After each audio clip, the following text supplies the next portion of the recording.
क्या मेरो तुरती कटी जाए शीश बोला नाना दिया के नायका मैया मेरो तुरती कटी जाए शीश बोला नाना दिया के नायका मैया मेरो तुरती कटी जाए शीश बोला नाना दिया के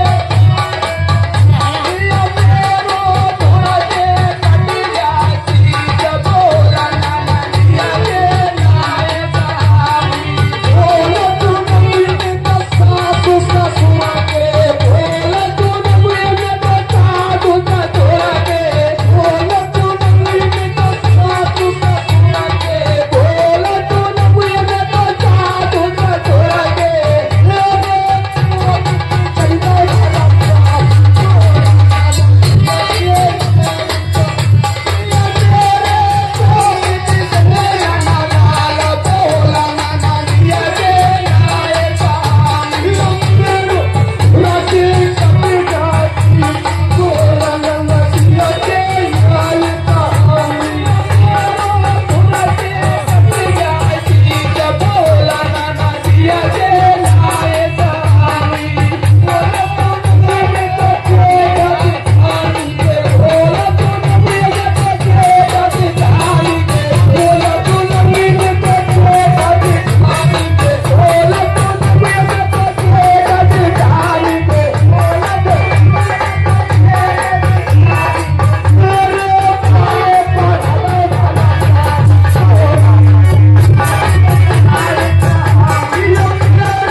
itu sudah berapa masalah पिसवाए को मुंह से